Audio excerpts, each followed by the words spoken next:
alias Bird sa kasal ni Mikoy Morales ang kanyang castmate sa Pepito Manaloto na si John Fair aka Patrick. Pero sa March pa pala ang kasal at iba ang napuntahan ni John. Ang kanyang na Patrick in real life moment alamin sa aking chika.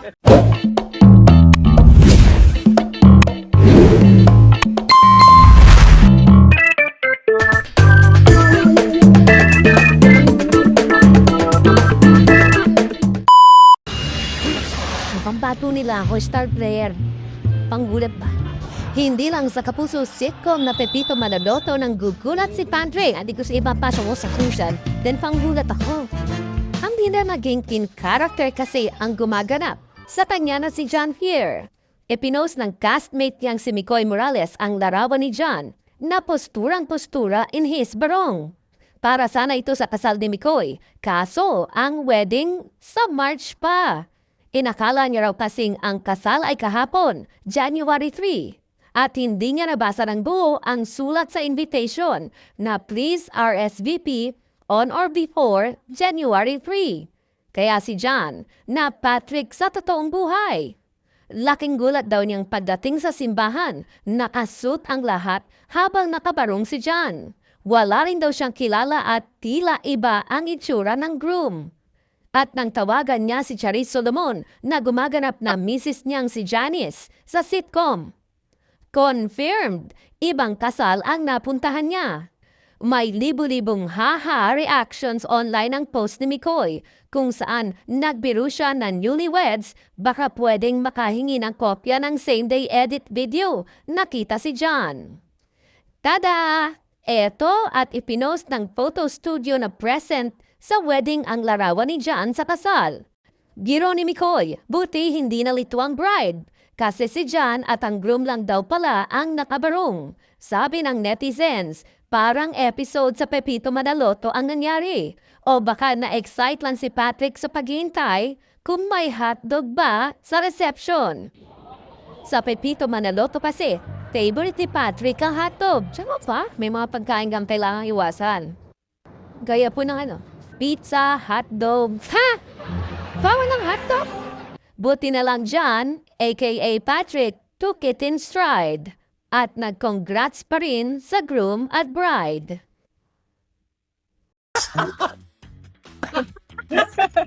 Ganyan kita kamahal, brother! Nag-trending ako yan dyan. Tawa-tawa ako nakita mo yung picture. Meron ng isang message sa Canada. Sabi niya, hi, I'm ganyan-ganyan from Canada. 1 a.m. na, nasa na yung SDE? Oo nga, ang dami. Kasi isa may kakilala na nag-attend ng wedding. Tapos pinaabangan namin yung SDE. Kaso wala. Hindi ka daw pinakita. Siguro na-realize nila na, teka, hindi bisita to. Meron ako inatenan na parang parang golf na laro-laro lang ng umaga. Sabi nila, kumain ka na dito ng tanghali. Sabi ko, hindi pwede. Kasal nung kasama ko sa Pepito, si Mikoy. Ganun. Nag-ano pa sila. Best wishes, pakisabi ha. Sige, best wishes. Pag uwi ko sa bahay, wala pa, hindi pa planchado yung ko. Pinlansya ko yung barong, pinlansya ko yung slacks, nagpagupit pa ako, Mikoy. Nag-ahit pa ako. Sabi ko, matagal walang taping eh. So, linis. Pero the day before, tinawagan ko si Direk Ronnie. Direk! Kasal ni Mikoy bukas. Ha? Oo, ano bibihis mo? Sige, I'll check ha, babalikan kita.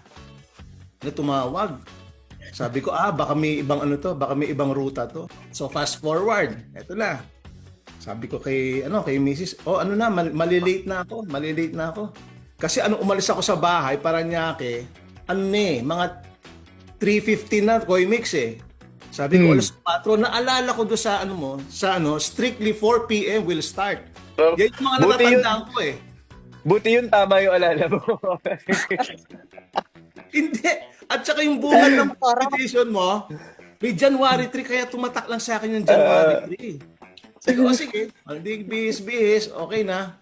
Sabi pa ni Ate Uyin mo, uy, magpabango ka, nakakahiya doon ha. Oo, nagpapangon na ako.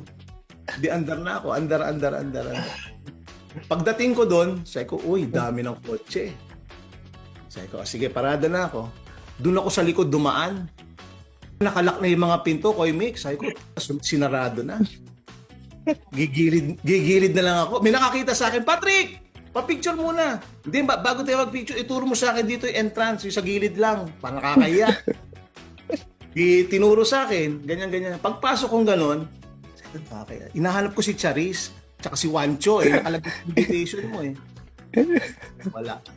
Baka dula sa harap yon. Tapos nakita ko kagad yung kinakasal.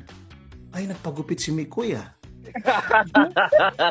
Sabi ko, nagpagupit. Tapos lumapit niya may radyo. Sir, dito po tayo. Sige.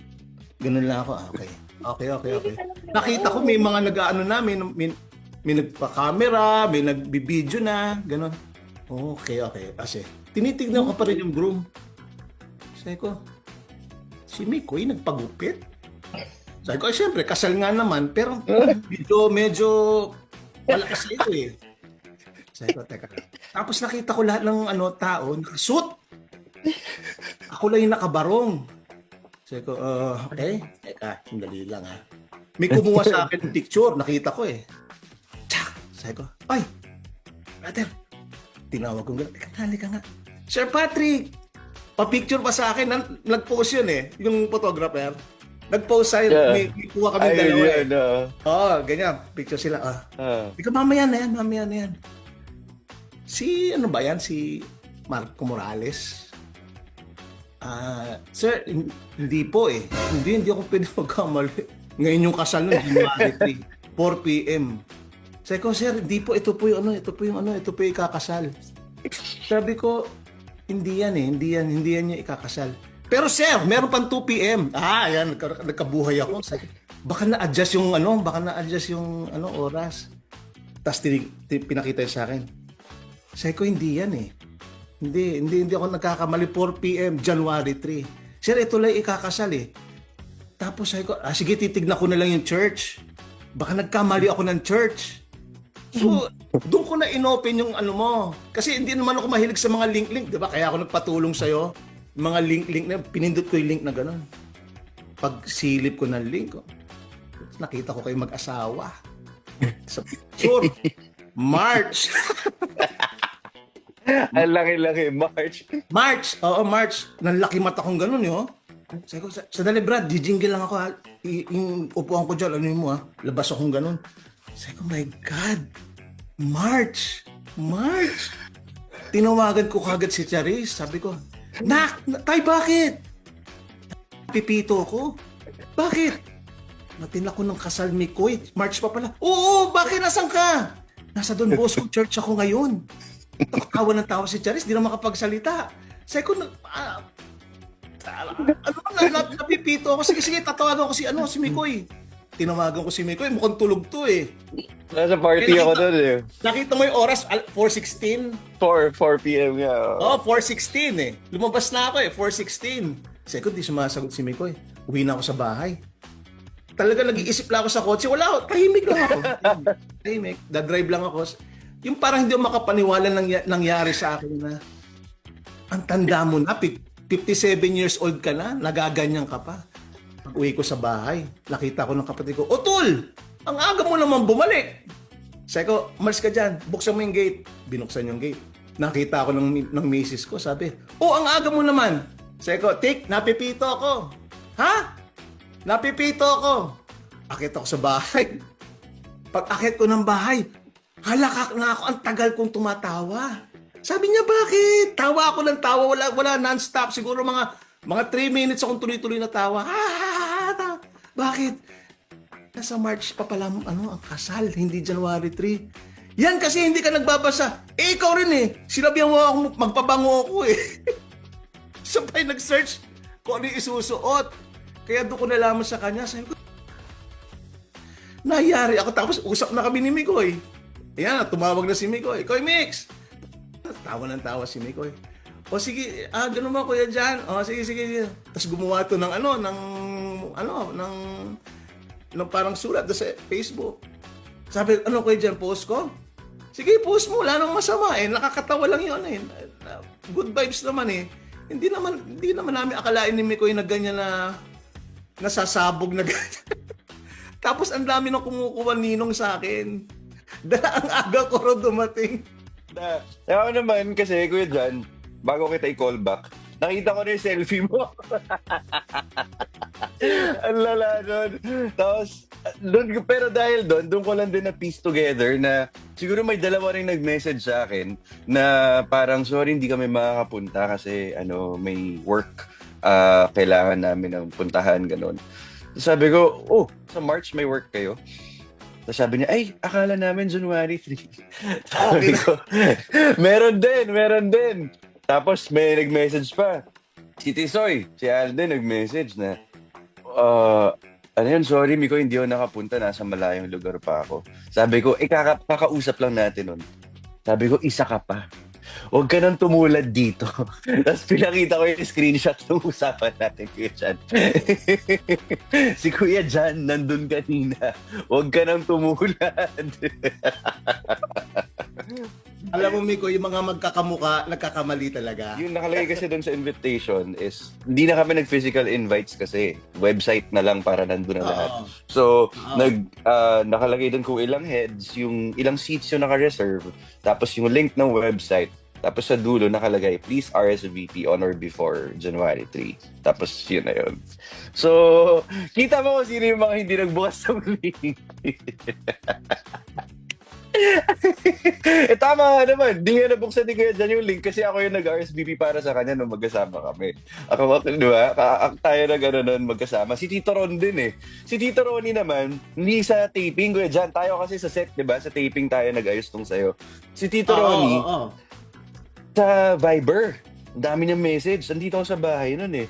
Mikoy, ayaw. Mikoy, how does this work? Mikoy, how do you open this? Mikoy, is the name right? Sabi ko, Tito Ronnie, ako na mag-RSVP para sa'yo. Kasi in-RSVP ko. So kung sumagot siya sa'yo talaga yun, may chance na hindi natin alam yung date talaga. At dalawa kayo nandun. Dalawa kayo nandun, boss ko. Naiisip ko nga si Tommy at saka si Patrick yung pumunta eh. Sakto ba yung picture eh? Nakita ko yung kapatid, sumagot. Yung kapatid sumagot, sabi niya kapatid daw niya yung kinasal. Tapos hindi naman pala daw si Kuya Jan lang yung nakabarong doon. Yung groom din. So dalawa sila. So dalawa kami. Sabi ko, reply ko, buti hindi nalito yung bride. Doon sa couple, kung papanood nyo to ngayon, sinabi ko na rin naman to dun sa post na if in any way we rained on your parade or na bulabog kayo or naabala kayo dun sa nangyari, sorry.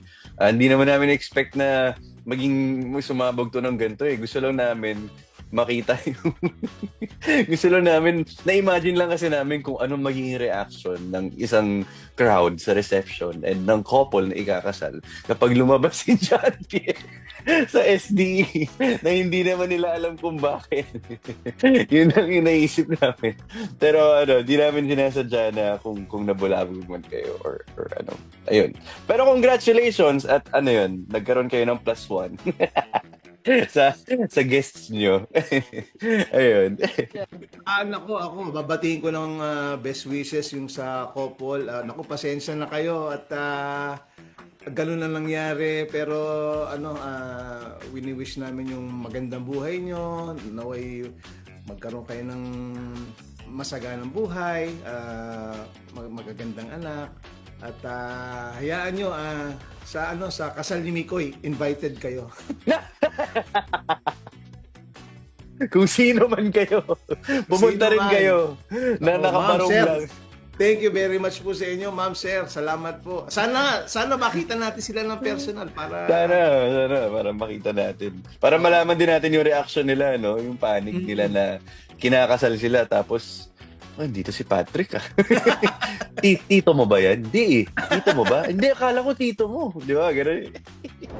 Kaya dyan, alam mo, dahil kahit di naman mangyari yung nangyaring yun, alam ko namang nagmamahalan tayo at pupunta ka sa kasal. Pero dahil sa nangyari, sobrang pruweba yon talaga na maaga ka laging dumating. At di ka nalilate. Hindi ka nalilate. Sobrang aga lang. Sobrang aga lang. As in 2 months earlier. Hindi ko nais ko lang malaman mo na congratulations sa iyo, ha. Baka kasi ma-surprise ka sa akin. Babatiin na kita ng best wishes sa inyong mag-asawa. At naway, makarating ako ng eksakto sa oras sa iyong kasal, ha? So, I hope yung gaya na pinangako mo, magkakaroon ka ng stand ng hotdog doon sa kasal mo. Lamang idagdag mo sa iyong mga foods mo doon, ha? Okay, mo yan. Mahal kita, brother. Mahal kita. Kaya dyan. Mahal din kita. Alam natin yan. Siyempre. Love you, Makoy. Love you kayo dyan. Sa lahat po ng mga fans ng Pepito Manaloto, maraming salamat po sa pagtangkilik. Saturday po yan, 7:15. At abangan nyo po yung episode na yan. Yan, kasalan episode na yan. Antayin nyo po. Abangan nyo, Pepito Manaloto every Saturdays. Abangan nyo kung kailan lalabas yung episode na to. At kailan maging script tong mga nangyari na to. Abangan nyo.